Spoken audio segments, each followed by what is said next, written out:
O caos é necessário porque o caos faz a renovação e ele que dá o início a um novo ciclo. Então a gente, quando alcança o 7, a gente estagna no sabá, o sábado, a gente estagna no sábado. Para que entre um novo ciclo é preciso passar pelo abismo, passar pelo caos. Isso também é representado o quê? Pelo movimento da geometria sagrada. O ponto está no centro do círculo e ele está em ordem, ele está em seu pleno eixo, em plena ordem. Então ele precisa sair de seu eixo, ele precisa ir em direção à circunferência e ele precisa atravessar a circunferência. Atravessando os limites da circunferência, ele atravessa os limites dos cavaleiros do Apocalipse. Ele atravessa os limites dos pontos cardeais, os limites da ordem, os limites da lógica. Ele adentra no caos. Adentrando no caos, então ele é forçado a estabelecer a ordem a partir de si próprio. Estabelecendo a ordem a partir de si próprio, ele abre caminho, produzindo um novo ciclo, dando origem a um novo círculo e dando continuidade à vida. E isso também é representado a um batedor. O batedor ele vai na frente, ele experimenta o terreno, ele observa o terreno, ele abre a trilha para que os demais consigam seguir essa trilha. Porque sem o batedor, tá todo mundo caminhando no escuro. Então, para que não seja necessário que toda a sociedade, todas as pessoas caminhem no escuro, abrindo trilha, então entra o batedor. O batedor ele vai rodear o terreno, ele vai sair das trilhas para reconhecer o terreno e abrir, oferecer segurança. É a luz no escuro. Pessoas que ainda não conseguem sair da trilha, independente do motivo, ou por medo, ou por receio, independente, são as pessoas que ainda não completaram o ciclo. Não completaram qual ciclo? O ciclo de equilíbrio elemental. O círculo dos 4 elementos. Ou seja, a pessoa ainda não se crucificou. Então ela não tem luz própria. Ela não tem contato direto com a fonte. Então ela ainda está recebendo um efeito mais reduzido da luz. Ela está recebendo uma influência menor da luz. Então ela não consegue se afastar da onde ela está recebendo a luz para ter luz própria, porque ela perde a luz, cai no escuro, se perde, entra em caos. Então ela precisa se manter ali dentro da parte ordenada, precisa se manter dentro do campo, dentro da aldeia. As pessoas que não conseguem sair no escuro são as pessoas que precisam ser beneficiadas por outras que conseguem. Então, as mais velhas, as mulheres que não lutam, as crianças, e eles vão ficar dentro da aldeia. Isso de forma metafórica, tá? Não é literal, é uma metáfora. Ficam dentro da aldeia, dentro do círculo, dentro da parte iluminada, ou seja, dentro da civilização, dentro da sociedade em si, da ordem. E aqueles que não aguentam a ordem, aqueles que geralmente causam o caos dentro da ordem, são as pessoas que já completaram o ciclo e elas se sentem estagnadas dentro da ordem. Por isso elas tentam causar o caos. Não com intenções malignas, mas é uma necessidade que ela tem de sair do meio da ordem em busca de criar a ordem. Então ela precisa do caos, ela precisa mergulhar no caos, ela sente essa necessidade.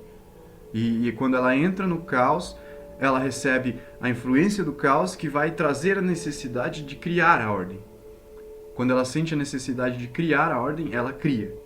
Ela cria a ordem por um simples reflexo, porque ela já tem o quê? Já tem energia suficiente para a criação dessa ordem. Ela já tem equilíbrio suficiente para conseguir estabelecer ordem ao redor de si própria.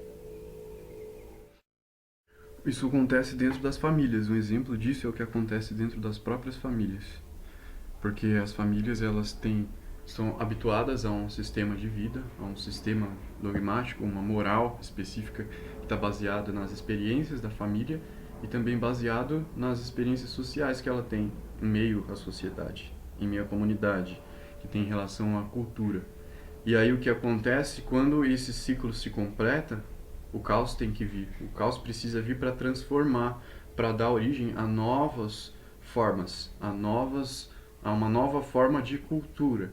Então, automaticamente, algumas pessoas vão começar a se revoltar e trazer o caos, que é o que acontece da ovelha negra da família, o filho rebelde.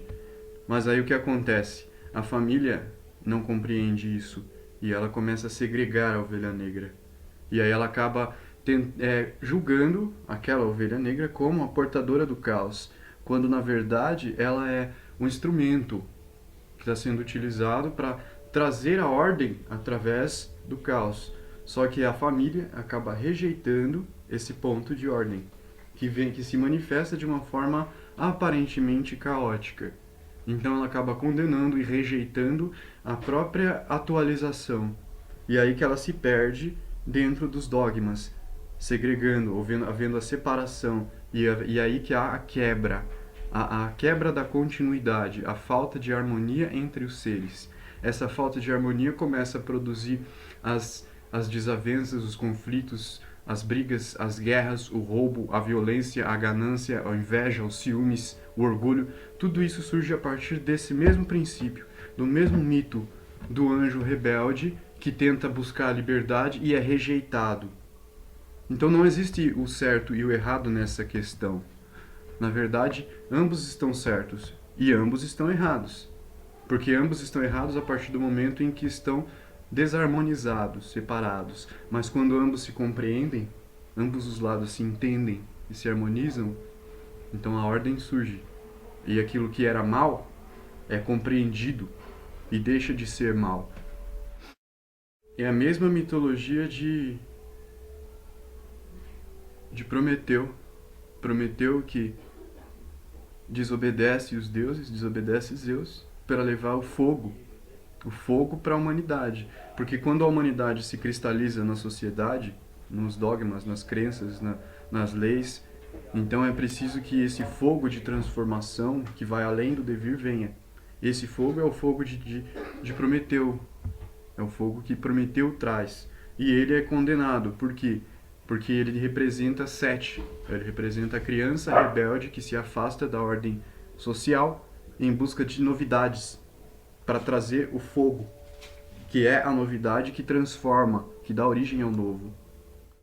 Para que o abismo não olhe de volta, é preciso que não se abra a mão do devir, porque a tendência inicial ao entrar no campo do tédio é tentar abandonar o mundo, abandonar a natureza, abandonar o devir, os acontecimentos, para tentar se ocultar dentro de si próprio, se ocultar no éter. Só que aí a gente acaba fazendo um caminho oposto. A gente acaba se prendendo nas limitações da matéria e não tendo acesso ao éter por falta de transformação, por falta de transmutação, porque a gente fica preso em uma frequência só. Então, ao abandonar a ordem, ao abandonar a sociedade, ao abandonar a civilização, isso de forma metafórica, não de forma literal, absolutamente literal, é necessário que se mantenha fixado no eixo, que se mantenha ligado à ancestralidade, que é a origem civilizatória, de onde a gente veio. Porque tendo consciência de onde a gente veio, de onde a gente faz parte, que é a comunidade humana ligada à natureza como um todo, então a gente tem o respaldo da ancestralidade, não só a ancestralidade direta, mas toda a ancestralidade que liga tanto os seres humanos quanto os animais, as plantas e os minérios. E ligando essa ancestralidade, a gente tem base para conseguir alcançar o futuro dos reinos superiores, que vêm do futuro. Eles vêm como uma influência intuitiva que guia o passado. Nós aqui, no presente, só que em relação a eles, do futuro, nós somos o passado. Então eles emanam ondas que vêm do futuro e nos guiam.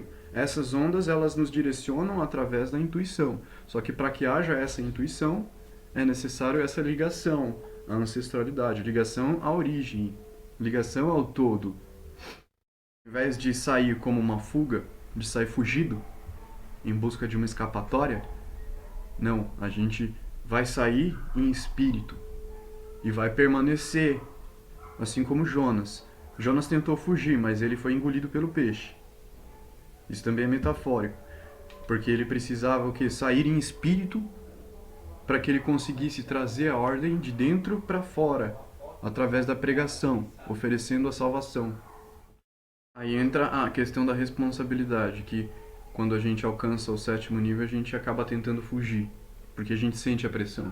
A gente enfrenta o caos de cara, a gente olha pro 8 de cara, enfrenta o caos de cara. Isso assusta, a gente tenta fugir. E entra a questão da autorresponsabilidade. Autorresponsabilidade do quê? De singularidade. Nós, como singularidade, somos responsáveis pelo universo. Porque nós somos o meio pelo qual o universo se manifesta. E o universo em si é a manifestação de Deus. Então nós somos o meio pelo qual ele se manifesta. Não só nós, humanos, mas todos os seres vivos. E não existe ser mais importante, porque todos somos singulares. Cada um de nós é único, de igual importância, porque as perspectivas se complementam, criando todo um corpo. O que é não abrir mão do devir? Não perder as referências dos 4 cavaleiros, não perder os 4 querubins, que é exatamente o Javé, que são as 4 letras, os 4 elementos. Então a gente não pode perder essa referência. Por isso que na magia cerimonial a gente faz a abertura do círculo com os 4 elementos. Geralmente a gente nomeia ou fogo, terra e água, a gente nomeia com o nome dos arcanjos, que é Miguel, Rafael, Uriel e o Gabriel, né? E a gente acaba usando vários outros nomes. Por quê? São todas formas de se estabelecer ordem em meio ao caos. Então é uma forma de você cristalizar no seu subconsciente um eixo com os 4 pontos cardeais que norteiam, que dão ordem, que dão organização à informação do Akasha, do campo akáshico. Esses 4 pontos cardeais, eles dão origem ao quê? A Merkaba. Eles formam um círculo mágico, como uma bolha, que alguns chamam de bulk. É uma bolha que dentro dela vai ter um sistema de autoalimentação que vai se manter ordenado dentro do caos. Ele vai ser como uma bolha que vai manter o oxigênio dentro para que a gente consiga entrar no mar do caos, sem perder coerência, sem perder consciência, sem perder a ordem. Quando a gente entender esse sistema, entender a estrutura desse sistema, que é um sistema universal, de 4. Se a gente entender esse sistema, aprender a aplicar ele, a gente vai aprender então a navegar numa caixa de forma consciente. E eu acredito que isso será possível como um computador mesmo. A gente vai entrar em estado de meditação em que a nossa consciência vai navegar o éter como se estivesse em um jogo de videogame, dentro de uma nave, buscando as memórias, a informação. Isso é literal, isso eu falo de forma literal. Tudo que a gente precisa é ter ordem no subconsciente, para que ele consiga reproduzir entre aspas, software, um sistema operacional adequado para emular o universo, para emular a energia vital do universo. Quando a gente faz isso de forma segregada, a gente faz um círculo fechado, a gente se separa do resto de nós, então a gente vira um corpo de autoalimentação limitado, porque ele tem uma limitação, ele acumulou uma quantidade específica de energia e ele pode utilizar essa energia e navegar livremente. Porém, chega uma hora que acaba essa energia se cristaliza. E para que haja variação que vai fazer com que essa energia se alquimize, ele precisa retornar ao coletivo. Precisa retornar ao coletivo porque o corpo eterno, o corpo que se autoalimenta sem morrer, sem perder energia, é o coletivo. É o cosmo em si. Então, a gente pode sim se afastar do cosmo, utilizando a nossa energia separada para fazer essa navegação, que é o momento em que a gente vai abrir a trilha. Mas a gente precisa também ter consciência de que nós somos limitados e que sozinhos nós não conseguimos ir muito longe. Então a gente precisa voltar, a gente usa essa energia para navegar o que pode ser navegado com ela de forma segura, para que a gente retorne, para que a gente tenha novas interações com o coletivo, novas trocas de energia, produzindo variação e transmutação daquela energia que ficou coagulada no subconsciente. Porque se a gente vai muito além, então a gente se embriaga de luz astral. O Eliphas Levi falava muito disso. Os perigos da luz astral. A gente se embriaga, então a gente se maravilha demais, por falta de energia, a gente acaba cristalizando as formas que a gente monta e enxerga no Akasha. E a gente acaba se prendendo nesses ideais, nessas experiências limitadas. Por isso é necessária a união ao corpo, porque o devir se transforma. É o rio que não se entra duas vezes, se transforma. Então a gente precisa manter essa continuidade na transformação, para que a gente consiga nos atualizar continuamente com o cosmos. Porque o cosmos segue um fluxo universal, um fluxo do pentagrama, o fluxo original. Então se a gente se harmoniza esse fluxo original, a gente não perde nem gasta, nem ganha. A gente não perde e nem ganha energia. A gente tem energia suficiente, energia necessária, a energia harmônica.